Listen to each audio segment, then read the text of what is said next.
Okay, hello. We are on the set of Legend of the Seeker, and if you'd like to come this way, I'll show you.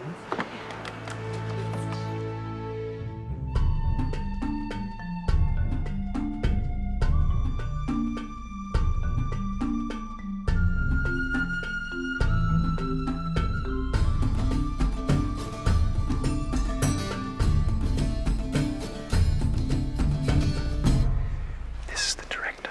The director's over here. I'm Mark Beasley, and I've directed the opening television event, 90 minutes of Legend of the Seeker, and basically being the first director out the block, we basically discover the show. What is going to make this show different from other action-adventure shows or other fantasy shows? What's different about it? What's good about it? Well, like a wise man once told me, in this life you can't go back, only forward. Spoken like the true seeker. The show is based around two really terrific characters, Kahlan Amnell and Richard Cypher, who are thrown together and find that their attraction and trust turns into one of fantasy's greatest love affairs, an unconsummated love affair, I hasten to add. You know neither of you can ever act on these feelings. So the question is, are you going to tell him? Or shall I? I think that, you know, Craig and Bridget are just terrific, and it would be hard for me now to imagine anybody else in those roles. One of the challenges with this or any series is to find exactly the right cast. So starting with Richard Cypher, we did a worldwide casting search for who is the person who's best going to fill these shoes. Lo and behold, we saw a guy on tape and said, this is the guy. His natural openness and curiosity and willingness was something we tried to put into the character. He has a light quality to his acting that makes him very easily accessible and likable. And you couldn't find a nicer human being to work with. When I confess someone, they lose their free will. They become like a slave. One of the things that Sam Raimi and myself loved about the books was the love story, the relationship between Richard and Kahlan. And we knew that we needed to find somebody in Kahlan who really embodied a strong woman, but one that we could fall in love with.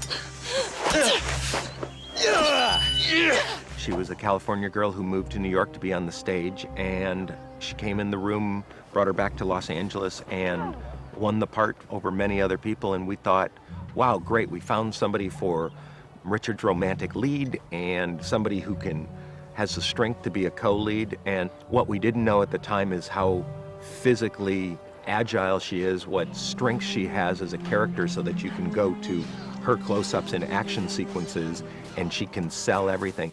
There's a sense of mystery about her, which I think is very important because of the role that she's playing. And she really is able to tap into very real emotion, and these characters are playing these sort of larger-than-life people, but we really wanted them to be human, you know, first and foremost, and not be perfect. A cloud in the shape of a horn from the Far East. I'm betting a month of suppers that'll bring no good before the sun comes up. Oh, no, no, no, no. Don't worry, Clara. Supper will never be you. Bruce Spence is gold. He's so funny. And funny in a real way. He plays it real. He gets the humor. He also plays a character who likes to be funny and who likes to entertain the people around him. The main ingredient of humor is the unexpected, and there is that degree of the unexpected with Zedd. I'm having wonderful fun. And as I read each episode, and I say, oh my goodness me, I don't want to give away some of the magical things I'm doing, but I think, wow, I do that. You know, if I can do that there, then how else can I use that little bit of magic later on? Sedicus Suzerander. He is a wizard, but what's most interesting about him is he's a man. He's a man who perhaps needs some redemption. We thought a lot about a movie called Unforgiven by Clint Eastwood, where a man who was once a gunslinger has tried to settle down and have a peaceful life, but found that that life has caught up with him, and he has to don his 6 guns again and go back into the fight as an older man. Then I, First Wizard Zedd Zulzaranda, so name you!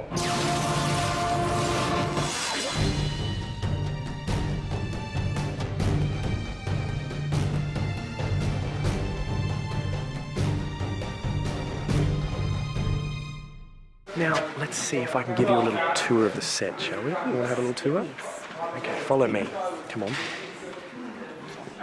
Our town, which we manipulate and move things around, and this will give us a different town each time, each episode.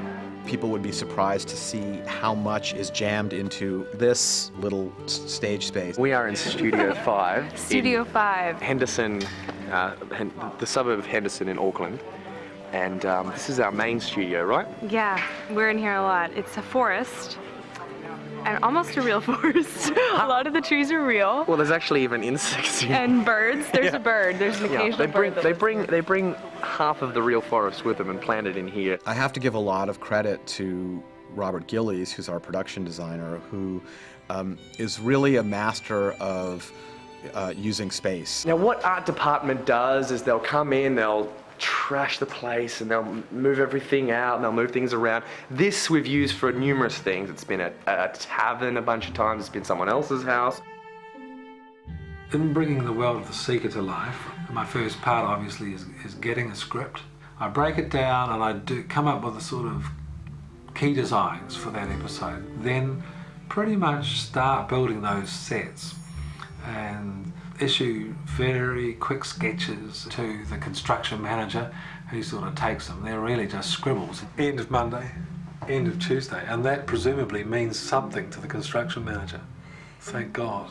And then a week later, pretty much we've got painted sets standing. And then this set here is a set that the wedding will be in. Bit of a work in progress. And the glass is yet to go into the windows, and the curtains are yet to be hung, and all that sort of thing. I'm Megan, and I'm the set decorator on Legend of the Seeker. And my role really is to just manage the team, and the way I describe it to most people is that like an interior decorator but for a film set. So curtains, carpets, plates, knives, whatever it needs to have in the set to make it look like what it's meant to be. These are one of my favourite pieces of furniture that we made. As you can see, we'll peel this fabric off and then they'll look like this, and then we've got a whole nother look for them when they're going to be in the wedding at Colmes Estate, but they're really beautiful, elegant piece of furniture. So yeah, day after tomorrow, and it'll be all dressed and ready for the camera. This was a Darken Rahl dungeon in Ep 1, where he walked through and he dragged his dagger along the roof like this. Craig Parker is one of the great villains I've ever seen on screen. He is such a great Darken Rahl because he completely plays it as if he's not a villain, as if he's the good guy. And when he gives his side of the story, you believe it. We want Darken Rahl not to be frightening to look at. His actions are frightening. So we've got a quite good-looking, charming character played by Craig Parker. This is quite an honour. It's not every day I get to meet the Seeker. These are our builders and art department. And Don't disrupt them in their natural habitat. they're feeding right now. The studio environment, of course, is could be done anywhere, but maybe there's a little bit of New Zealand in the world of the studio environment, even though the sets are built indoors.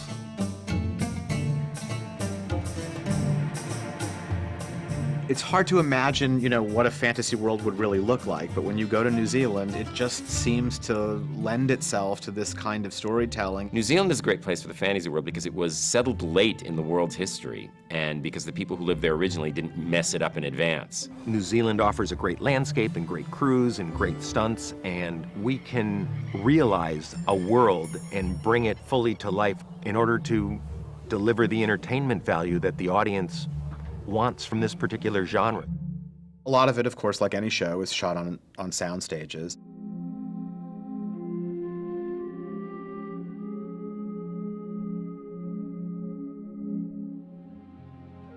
When you're surrounded by this, you know, you can lose yourself easily. Totally, Yeah, you know? yeah, just like tromping through and having to climb up over rocks and Yeah. stand on things and twigs breaking under Yeah. your feet and everything. It's not like we have to work with like a 1 meter radius. They've got this. I mean, this is huge. This Yeah. is massive. This is a field of death.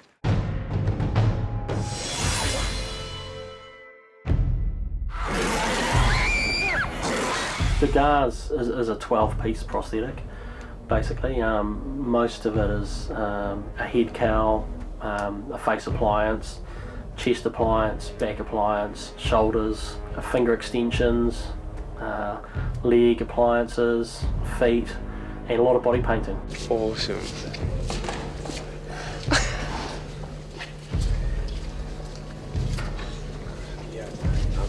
I'm nothing compared to you.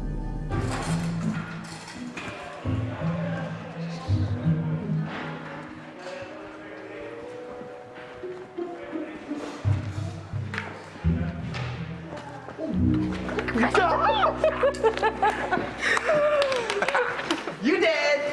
We got you! Yes, mistress.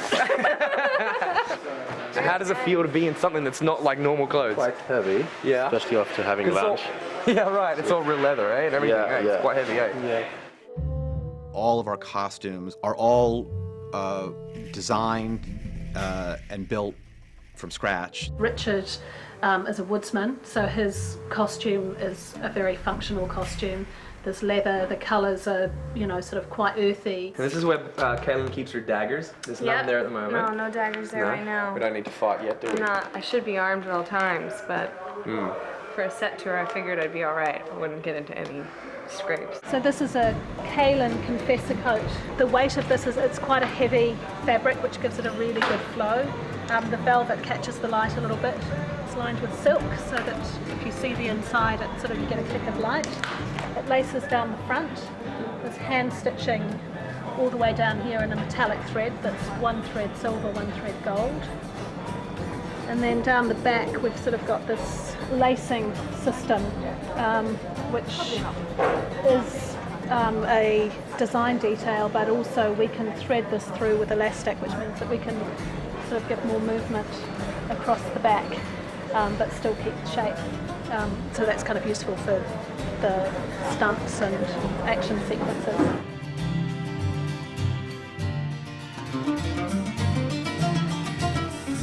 One thing that exists in New Zealand, and some of this, you know, has to do with the television industry that was created by Rob Tappert and Sam Raimi many years ago during Xena and Hercules, is that there are some just extraordinary stunt performers and fight choreographers. Alan Popperton, the stunt coordinator and swordmaster for the show, put together a very intense sort of training regime from day one, which they learnt, and it taught them everything from the basics right through to double swords, and naming each part of the weapons that they were using. Craig came with a massive amount of adrenaline and just buzzing, and was really, really keen on trying anything that we threw at him.